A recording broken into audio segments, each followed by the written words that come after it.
Hello friends, very very good afternoon. कैसे हो? Hope करता हूँ आप सब लोग अच्छे ही होंगे। सो फ्रेंड्स, आज सुबह जी के जैसी क्लास नहीं हुई है, तो आज दोपहर में आपकी क्लास हो रही है हिंदी की जगह पे, और कला वर्ग की क्लास की जगह पे आपकी हिंदी की क्लास होगी। तो चलिए क्लास को स्टार्ट करते हैं। बीएड प्रवेश परीक्षा 2023 के लिए बहुत ही महत्वपूर्ण क्लास है ये। फ्रेंड्स, अगर आप लोगों को 2023 में यूपी से बीएड करना है या बिहार से बीएड करना है, तो आप लोग हमारे चैनल को सब्सक्राइब करके बेल आइकन को ऑल पे प्रेस कर लीजिएगा। जो भी बीएड एंट्रेंस एग्जाम की अपडेट रहेगी, वो अपडेट आपको सबसे पहले हमारे चैनल के माध्यम से ही देखने को मिलेगी। यहाँ पे डेली क्लासेस का टाइमिंग आप सब लोग देख सकते हैं। ये बीएड एंट्रेंस एग्जाम का कंप्लीट सिलेबस नोट्स है। इसमें आपको Hindi, GK, reasoning, subject ability के 5000 से ज़्यादा टॉपिक वाइज ऑब्जेक्टिव क्वेश्चन देखने को मिल जाएंगे। 10 ईयर के प्रीवियस ईयर के क्वेश्चन भी आपको देखने को मिल जाएंगे। तो कैसे परचेज करना है इस निचोड़ नोट्स को, वीडियो के डिस्क्रिप्शन बॉक्स में एक लिंक होगी, उस लिंक पे आपको क्लिक करना है। नाम, मोबाइल नंबर, ईमेल आईडी आपसे पूछा जाएगा। उसके बाद 149 का पेमेंट करना है। जैसे ही आपका पेमेंट सक्सेस होता है, डाउनलोड का ऑप्शन है, डाउनलोड कर लीजिएगा और अपनी जबरदस्त तैयारी अभी से शुरू कर दें। परसों से आपका ऑनलाइन फॉर्म स्टार्ट हो रहा है। ठीक है, चलिए सबसे पहला प्रश्न आपकी स्क्रीन पे आ गया है कि भारतीय रिजर्व बैंक जो है वाणिज्यिक बैंकों को जिस दर पर अल्पकालिक ऋण देता है उसे क्या कहते हैं। मोस्ट इंपॉर्टेंट क्वेश्चन है, सभी लोग अपने पास पेन कॉपी रख लेंगे। जबरदस्त प्रश्न है, सभी लोग जवाब देने का प्रयास करेंगे। भारतीय रिजर्व बैंक जो है वाणिज्यिक बैंकों को जिस दर पर अल्पकालिक ऋण देता है उसे क्या कहते हैं? उसे कहते हैं रेपो रेट। ठीक है, इंपॉर्टेंट क्वेश्चन था, इस क्वेश्चन का नोट जरूर कर लीजिएगा। कई बार एग्जाम में ये प्रश्न पूछा जा चुका है। ठीक है, इस क्लास की आपको फ्री में पीडीएफ हमारे टेलीग्राम चैनल पे मिल जाएगी। वीडियो के डिस्क्रिप्शन बॉक्स में टेलीग्राम चैनल की लिंक दे दिया हूं, नाम है एजुकेशन विद साहिल। चलिए, बड़े वाणिज्यिक बैंकों का राष्ट्रीयकरण कब हुआ था? बताएं सब लोग, बड़े वाणिज्यिक बैंकों का राष्ट्रीयकरण कब हुआ था? 1947 या 1956 या 1969 या 1980। दूसरा का राइट आंसर क्या हो जाएगा? जवाब देने का प्रयास करेंगे तो 1969 में बड़े वाणिज्यिक बैंकों का राष्ट्रीयकरण हुआ था। ठीक है, दूसरा का सी आपका बिल्कुल करेक्ट हो जाएगा। एक तो आरबीआई का राष्ट्रीयकरण याद रखिएगा। ठीक है, 1949। ठीक है, ये एग्जाम में बहुत पूछा जाता है। ठीक है, चलिए, लोकसभा सचिवालय सीधे किसके नियंत्रण में आता है? तीसरा का जवाब देने का प्रयास करेंगे। लोकसभा सचिवालय सीधे किसके नियंत्रण में आता है? गृह मंत्रालय या संसदीय कार्य मंत्रालय या लोकसभा अध्यक्ष या राष्ट्रपति? तीसरा का राइट आंसर क्या हो जाएगा? सभी को गुड आफ्टरनून। जितने भी लोग क्लास को देख रहे हैं सभी लोग वीडियो को लाइक करके शेयर कर देंगे और चैनल को जरूर से जरूर सब्सक्राइब करके बेल आइकन को ऑल पे प्रेस कर लीजिएगा। इस चैनल से आपको निश्चित ही मदद मिलेगी। सरकारी सीट इस बार लेना है तो आप लोग हमारे चैनल को सब्सक्राइब करें। डेली जितनी भी क्लासेस होती हैं सभी क्लासेस को आपको देखनी है। ठीक है, तो तीसरा का राइट आंसर हो जाएगा लोकसभा अध्यक्ष, यानी कि लोकसभा सचिवालय किसके नियंत्रण में आता है? लोकसभा अध्यक्ष के नियंत्रण में आता है। तीसरा का आपका जो है सी वाला बिल्कुल करेक्ट हो जाएगा। 50 में से जितने भी प्रश्न आपके सही होते हैं कमेंट बॉक्स में अपना नाम स्कोर जरूर से जरूर आप लोग बताया करें। चलिए, निम्नलिखित में से किस एक्ट ने मुसलमानों के लिए अलग मतदाताओं की जो है पेशकश की है? बताएं सब लोग, किस एक्ट ने? 4 का जवाब देने का प्रयास करेंगे सब लोग। तो वो एक्ट है एक्ट ऑफ 1909। ठीक है, 4 का बी आपका बिल्कुल करेक्ट हो जाएगा। चलिए, चोलों के समय बृहदेश्वर मंदिर कहाँ स्थित है? चोलों के समय का जो है बृहदेश्वर मंदिर कहाँ स्थित है? इंपॉर्टेंट क्वेश्चन है, मंदिर से प्रश्न आया करते हैं तो इस प्रश्न को नोट कर लीजिएगा। बृहदेश्वर मंदिर कहाँ स्थित है? जवाब देने का प्रयास करेंगे सब लोग। 5 का जवाब देने का प्रयास करेंगे। ये आपका तंजावुर में है। तंजावुर कहाँ पे है? तमिलनाडु में। ठीक है, 5 का सी आपका बिल्कुल करेक्ट हो जाएगा। चलिए, वातावरण में क्लोरोफ्लोरोकार्बन उत्सर्जन पर प्रतिबंध लगाने संबंधी प्रथम प्रोटोकॉल कहाँ पर बना था? बताएं, मॉन्ट्रियल, ओसाका, फ्लोरिडा या जिनेवा? 6 का जवाब देने का प्रयास करेंगे। वातावरण में क्लोरोफ्लोरोकार्बन उत्सर्जन पर प्रतिबंध जो है लगाने संबंधी प्रथम प्रोटोकॉल कहाँ जो है बना था? ये मॉन्ट्रियल में बना था। ठीक है, आपका सी ए वाला आपका बिल्कुल करेक्ट हो जाएगा। ठीक है, चलिए अगला प्रश्न यहाँ पे देख सकते हैं, रक्त समूह की खोज किसने की थी? Very very most important question है आपके एग्जाम के लिए। रक्त समूह की खोज किसने की थी? बताएं सब लोग, रक्त समूह की खोज किसने की थी? अलेक्जेंडर फ्लेमिंग या विलियम हार्वे, लैंड स्टीनर या पालो? तो रक्त समूह की खोज किसके द्वारा की गई थी? लॉर्ड कार्ल लैंड स्टीनर के द्वारा जो है की गई थी रक्त समूह की खोज। ठीक है, ऑप्शन इसका जो है आपका सी आपका बिल्कुल करेक्ट हो जाएगा। चलिए अगला प्रश्न यहाँ पे देख सकते हैं। अगला प्रश्न आपकी स्क्रीन पे है, मैग्नेटिक मेरिडियन क्या है? मैग्नेटिक मेरिडियन क्या है? ऑप्शन देख सकते हैं और यहाँ पे ऑप्शन देख सकते हैं। बताएं सब लोग, मैग्नेटिक मेरिडियन क्या है? तो मैग्नेटिक मेरिडियन क्या है, ध्यान रखिएगा, ये पृथ्वी के मैग्नेटिक उत्तर और दक्षिण से गुजरने वाला क्षेत्र है। ठीक है, चलिए डी आपका बिल्कुल करेक्ट हो जाएगा। चलिए, वह प्रोग्राम एक सिस्टम के फंक्शन को दूसरे सिस्टम पर नकल करेगा उन्हें क्या कहते हैं? जो प्रोग्राम एक सिस्टम के फंक्शन को दूसरे सिस्टम पर नकल करेगा उन्हें क्या कहते हैं? सभी लोग 9 का जवाब देने का प्रयास करेंगे। जो प्रोग्राम एक सिस्टम के फंक्शन को दूसरे सिस्टम पर नकल करेगा उन्हें क्या कहते हैं? एमुलेटर कहते हैं। क्या कहते हैं? एमुलेटर। 9 का ए आपका बिल्कुल करेक्ट हो जाएगा। चलिए, लौह अयस्क से लोहा विनिर्मित करने की प्रक्रिया को क्या कहते हैं? लौह अयस्क से लोहा विनिर्मित करने की प्रक्रिया को क्या कहते हैं? 10 का जवाब देने का प्रयास करेंगे सब लोग। सभी लोग जवाब देने का प्रयास करेंगे। लौह अयस्क से लोहा विनिर्मित करने की प्रक्रिया को क्या कहते हैं? अपचयन कहते हैं। 10 का आपका जो है बी वाला बिल्कुल करेक्ट हो जाएगा। चलिए फटाफट क्वेश्चन को सॉल्व करते हैं। चलिए, वर्षा वन में किसी पेड़ के छत्र के नीचे जो वनस्पति उगती है उसे क्या कहते हैं? सभी लोग जवाब देने का प्रयास करेंगे। वर्षा वन में किसी पेड़ के छत्र के नीचे जो वनस्पति उगती है उसे क्या कहते हैं? उसे कहते हैं अंडर स्टोरी। क्या कहते हैं? अंडर स्टोरी कहते हैं। ठीक है, 11 का सी आपका बिल्कुल करेक्ट हो जाएगा। रोल इन शब्द किस में प्रयुक्त होता है? बताएं सब लोग, रोल इन शब्द किस में प्रयुक्त होता है? क्रिकेट में, हॉकी में, या टेनिस में, या गोल्फ में? 12 का जवाब देने का प्रयास करेंगे सब लोग। रोल इन शब्द किस में प्रयुक्त होता है? तो रोल इन शब्द जो है प्रयुक्त होता है हॉकी खेल में। ठीक है, इंपॉर्टेंट क्वेश्चन था, सी आपका बिल्कुल करेक्ट हो जाएगा। चलिए, निम्नलिखित विकल्पों में से भारत का सबसे व्यस्त अंतर्राष्ट्रीय बंदरगाह कौन सा है ना इंपॉर्टेंट क्वेश्चन। सभी लोग इस प्रश्न का जवाब देने का प्रयास करेंगे। निम्नलिखित विकल्पों में से भारत का सबसे व्यस्त अंतर्राष्ट्रीय बंदरगाह कौन सा है? मुंबई, कोलकाता, कोच्चि, या तूतीकोरिन? 13 का जवाब देने का प्रयास करेंगे। निम्नलिखित विकल्पों में से भारत का सबसे व्यस्त अंतर्राष्ट्रीय बंदरगाह कौन सा है? तो वो है आपका मुंबई। 13 का ए आपका बिल्कुल करेक्ट हो जाएगा। चलिए, भारत में संविधान की उद्देशिका में धर्मनिरपेक्ष शब्द कौन से संविधान संशोधन द्वारा जो है जोड़ा गया है? बताएं सब लोग। 14 का राइट आंसर क्या होगा? भारत में संविधान की उद्देशिका में धर्मनिरपेक्ष शब्द कौन से संविधान संशोधन द्वारा जोड़ा गया है? तो ये जोड़ा गया है 42वें संविधान संशोधन के द्वारा। ठीक है, 14 का बी आपका बिल्कुल करेक्ट हो जाएगा। चलिए, इंकलाब जिंदाबाद का नारा किसने दिया था? बहुत ही जबरदस्त प्रश्न है, सभी लोग जवाब देने का प्रयास करेंगे। इंकलाब जिंदाबाद का नारा किसने दिया था? सुभाष चंद्र बोस, बाल गंगाधर तिलक, भगत सिंह, सुखदेव?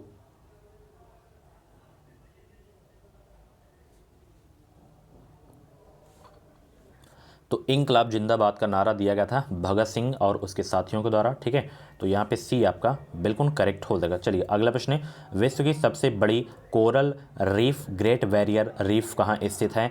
स्टार लगा के नोट कर लीजिएगा, ये प्रश्न कई बार एग्जाम में पूछा जा चुका है। तो विश्व की सबसे बड़ी coral reef great barrier reef कहाँ स्थित है? नोट कर लीजिएगा, ऑस्ट्रेलिया में स्थित है। 16 का बी आपका बिल्कुल करेक्ट हो जाएगा। चलिए, मस्तिष्क में दृश्य सूचना के विकोडन और व्याख्या का संबंध किससे है? 17 का जवाब देने का प्रयास करेंगे। मस्तिष्क में दृश्य सूचना के विकोडन और व्याख्या का संबंध किससे है? तो इसका संबंध है कनपटी की पाली से। ठीक है, 17 का सी आपका बिल्कुल करेक्ट हो जाएगा। जितने भी लोग क्लास को देख रहे हैं सभी लोग वीडियो को लाइक कर देंगे। अगर आप लोग टॉपिक वाइज वाली क्लास नहीं देखें तो प्ले लिस्ट में जाइए, आपको टॉपिक वाइज ही क्लासेस मिल जाएंगे। ठीक है, चलिए, फ्लोमिंग का वाम हस्त नियम किससे संबंधित है? इंपॉर्टेंट क्वेश्चन है आपके एग्जाम के लिए, सभी लोग जवाब देने का प्रयास करेंगे। फ्लोमिंग का वाम हस्त नियम किससे संबंधित है? ये धारा पर चुंबकीय क्षेत्र से संबंधित है। 18 का डी आपका बिल्कुल करेक्ट हो जाएगा। अगला प्रश्न, एक घोल किसका कोलाइडी विलयन होता है? एक घोल जो है किसका कोलाइडी विलयन होता है? एक घोल जो है किसका कोलाइडी विलयन होता है? एक घोल किसका कोलाइडी विलयन होता है? द्रव में द्रव का कोलाइडी विलयन होता है। 19 का ए आपका बिल्कुल करेक्ट हो जाएगा। निम्नलिखित में से क्या मल जल उपचार का उपोत्पाद है जिसे बायोगैस बनाने के लिए उसे अपघटित किया जाता है? 20 का जवाब देने का प्रयास करेंगे सब लोग। 20 का जवाब देने का प्रयास करेंगे, तो वो है आपका गाढ़ा कीचड़। ठीक है, 20 का बी आपका बिल्कुल करेक्ट हो जाएगा। अगला प्रश्न आपकी स्क्रीन पे आ गया है, ब्रिक्स न्यू डेवलपमेंट बैंक यानी कि एनडीबी का मुख्यालय कहाँ पे है, ये आपको बताना है। सभी लोग जवाब दें, एनडीबी का मुख्यालय कहाँ है?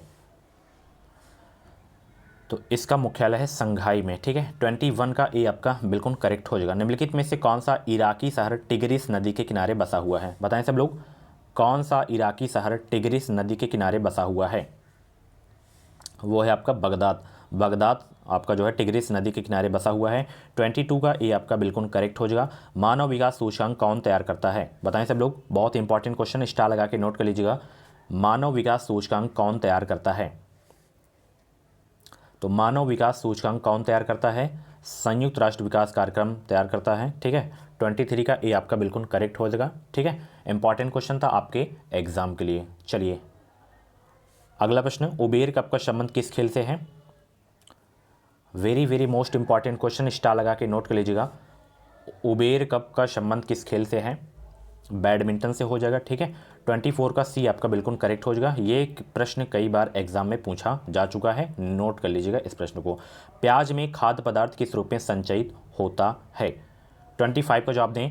प्याज में खाद्य पदार्थ किस रूप में संचयित होता है? तो ये संचयित होता है सेल्यूलोज के रूप में। 25 का ए आपका बिल्कुल करेक्ट हो जाएगा। अगला प्रश्न, लाभ का नवप्रवर्तन सिद्धांत किसने प्रतिपादित किया था? 26 का जवाब दें सब लोग, लाभ का नवप्रवर्तन सिद्धांत किसने प्रतिपादित किया था? 26 का जवाब दें सब लोग, लाभ का नवप्रवर्तन सिद्धांत किसने प्रतिपादित किया था? सुम्पीटर ने प्रतिपादित किया था। 26 का जो है आपका सी वाला बिल्कुल करेक्ट हो जाएगा। चलिए, पृथ्वी के वातावरण में सबसे ज़्यादा पाए जाने वाला तत्व कौन सा है? Very very most important question आपके एग्जाम के लिए। पृथ्वी के वातावरण में सबसे ज़्यादा पाया जाने वाला तत्व कौन सा है? सभी लोग जवाब देने का प्रयास करेंगे। तो वो है आपका नाइट्रोजन, इसमें हो जाएगा 78%। 27 का बी आपका बिल्कुल करेक्ट हो जाएगा। वह प्रथम भारतीय कौन थे जो ब्रिटिश हाउस ऑफ कॉमन्स के सदस्य चुने गए थे? बताएं सब लोग, वह प्रथम भारतीय कौन थे जो ब्रिटिश हाउस ऑफ कॉमन्स के सदस्य चुने गए थे? तो वो थे आपके दादा भाई नौरोजी, ठीक है। 28 का बी आपका बिल्कुल करेक्ट हो जाएगा। इंपॉर्टेंट क्वेश्चन था आपके एग्जाम के लिए। चलिए अगला प्रश्न, मोहम्मद बिन तुगलक ने अपनी राजधानी कहाँ से कहाँ बदली थी? इंपॉर्टेंट क्वेश्चन आपके एग्जाम के लिए। और इस वीडियो में मैंने जितने भी क्वेश्चंस लिए हैं सारे के सारे सिलेक्टेड क्वेश्चंस लिए हैं, इंपॉर्टेंट क्वेश्चंस लिए हैं, प्रीवियस ईयर के क्वेश्चंस लिए हैं जो हर वर्ष एग्जाम में रिपीट होते रहते हैं, किसी न किसी एग्जाम में पूछे जाते रहते हैं। तो मोहम्मद बिन तुगलक ने अपनी राजधानी कहाँ से कहाँ बदली थी? ध्यान रखिएगा, दिल्ली से देवगिरी बदली थी। 29 का बी आपका बिल्कुल करेक्ट हो जाएगा। चलिए अगला प्रश्न, किस राजवंश के शासनकाल में चीन की ग्रेट वॉल का निर्माण हुआ था? बताएं सब लोग, किस राजवंश के शासनकाल में चीन की ग्रेट वॉल का निर्माण हुआ था? 30 का जवाब देने का प्रयास करेंगे। किस राजवंश के शासनकाल में चीन की ग्रेट वॉल का निर्माण हुआ था? 30 का जवाब देने का प्रयास करेंगे। तो चीन राजवंश के शासनकाल में चीन की ग्रेट वॉल का निर्माण हुआ था। चीन राजवंश आपको याद रखना है। 30 का डी आपका बिल्कुल करेक्ट हो जाएगा। अगला प्रश्न आपकी स्क्रीन पे है कि पथरीले रेगिस्तानों में एक दिशा में लगातार चलने वाली हवाएं क्या कहलाती हैं? क्या बनाती हैं, सॉरी, पथरीले रेगिस्तानों में एक दिशा में लगातार चलने वाली हवाएं क्या बनाती हैं? तो ध्यान रखिएगा, यारडांग बनाती हैं, ठीक है। 31 का आपका जो है सी वाला बिल्कुल करेक्ट हो जाएगा। अगला प्रश्न आपकी स्क्रीन पे है, यहाँ पे देख सकते हैं, स्पाइग्मोमीटर दिए गए विकल्पों में से किससे जो है किसमें रक्तदाब को मापता है, आपको बताना है।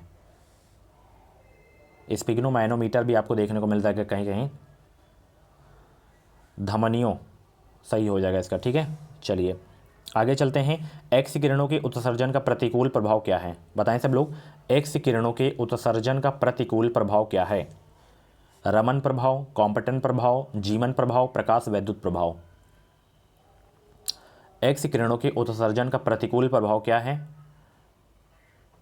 प्रकाश वैद्युत प्रभाव हो जाएगा आपका, ठीक है। 33 का डी आपका बिल्कुल करेक्ट हो जाएगा। वीमैक्स का क्या अभिप्राय है? इसका फुल फॉर्म आपको बताना है। वीमैक्स का क्या अभिप्राय है?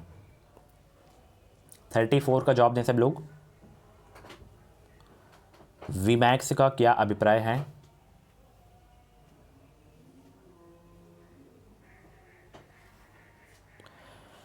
तो world wide interoperability for microwave access हो जाएगा इसका फुल फॉर्म, ठीक है। नोट कर लीजिए, नोट करना हो तो। चलिए, भारत निम्न में से किस देश में चाबहार बंदरगाह बना रहा है? बताएं सब लोग, भारत निम्न में से किस देश में चाबहार बंदरगाह बना रहा है? सभी लोग जवाब देने का प्रयास करेंगे। गुड आफ्टरनून भाई सभी को, गुड आफ्टरनून। 35 का जवाब देने का प्रयास करेंगे। तो वो देश है ईरान, जहां चाबहार बंदरगाह बना रहा है भारत, ठीक है। चलिए वीडियो को लाइक कर दो। विवेकानंद शिला स्मारक कहाँ पर स्थित है? विवेकानंद शिला स्मारक कहाँ पर स्थित है? 36 का जवाब देने का प्रयास करेंगे। विवेकानंद शिला स्मारक कहाँ पर स्थित है? तो ये कन्याकुमारी में है। 36 का डी आपका बिल्कुल करेक्ट हो जाएगा। चलिए, स्वराज मेरा जन्म सिद्ध अधिकार है, यह कथन किसका है? स्टार लगा के नोट कर लीजिएगा, यह प्रश्न कई बार एग्जाम में पूछा जा चुका है। स्वराज मेरा जन्म सिद्ध अधिकार है, यह कथन किसका है? ये बाल गंगाधर तिलक का है। ठीक है, डी आपका बिल्कुल करेक्ट हो जाएगा। चलिए, विश्व की सबसे लंबी और सबसे गहरी रेल सुरंग गोथाई बेस सुरंग किस देश में स्थित है? विश्व की सबसे लंबी और सबसे गहरी रेल सुरंग जो है गोथाई बेस सुरंग किस देश में स्थित है? तो ये है स्विट्जरलैंड में। 38 का सी आपका बिल्कुल करेक्ट हो जाएगा। चलिए, सीडो का संबंध किसके विकास से है? सीडो का संबंध किसके विकास से है? 39 का जवाब देने का प्रयास करेंगे। सीडो का संबंध किसके विकास से है? लघु उद्योग से है इसका संबंध। ठीक है, 39 का ए आपका बिल्कुल करेक्ट हो जाएगा। ये आ गया जबरदस्त प्रश्न, व्हीलर द्वीप का नया नाम क्या है? व्हीलर द्वीप का नया नाम क्या है? 40 का जवाब देने का प्रयास करेंगे। 40 का जवाब देने का प्रयास करेंगे। व्हीलर द्वीप का नया नाम है अबुल कलाम द्वीप। ठीक है, ये कहाँ पे है? उड़ीसा में है, ये भी आपको याद रखना है। ठीक है, चलिए 40 का आपका जो है सी वाला बिल्कुल करेक्ट हो जाएगा। मोहनजोदड़ो में सबसे बड़ी इमारत कौन सी है?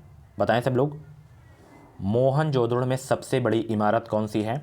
तो नोट कर लीजिएगा, ग्रेट ग्रैनरी आपकी जो है सबसे बड़ी इमारत है मोहनजोदड़ो में। 41 का बी आपका बिल्कुल करेक्ट हो जाएगा। सूचना के रूप में दूर संवेदी डाटा दर्शाने का एक सामान्य फॉर्म किस रूप में है? सूचना के रूप में दूर संवेदी डाटा दर्शाने का एक सामान्य फॉर्म किस रूप में है? विषयक मानचित्र रूप में है। ठीक है, 42 का ए आपका बिल्कुल करेक्ट हो जाएगा। भाखड़ा नागल परियोजना कौन सी नदी पर है? भाखड़ा नागल परियोजना कौन सी नदी पर है? तो ये सतलज नदी पर है। 43 का बी आपका बिल्कुल करेक्ट हो जाएगा। इंपॉर्टेंट क्वेश्चन है आपके एग्जाम के लिए। चलिए, हीराकुंड बांध किस नदी पर है, जो कि सबसे लंबा बांध है? आप लोग बताइए, हीराकुंड बांध किस नदी पर है? चलिए, सौर सेलों के जिस समूह को एक निश्चित पैटर्न में एक साथ जोड़ दिया जाता है उसे क्या कहते हैं? सभी लोग 44 का जवाब दें, उसे क्या कहते हैं? गुड आफ्टरनून सभी को। चलिए, सभी लोग जवाब दें, उसे क्या कहते हैं? उसे कहते हैं सौर सेल पैनल कहते हैं। ठीक है, चलिए, डी आपका बिल्कुल करेक्ट हो जाए। सीमेंट का रासायनिक संयोजन क्या है? सीमेंट का रासायनिक संयोजन क्या है? सीमेंट का रासायनिक संयोजन क्या है? चूना, पत्थर, मिट्टी और जिप्सम सीमेंट का रासायनिक संयोजक है। ठीक है, 45 का आपका बी वाला बिल्कुल करेक्ट हो जाएगा। मुख्य समुद्र से संकीर्ण पट्टी द्वारा आंशिक रूप से या पूरी तरह अलग किए गए समुद्री जल के विस्तार को क्या कहते हैं? 46 का जवाब देने का प्रयास करेंगे। क्या कहते हैं उसे?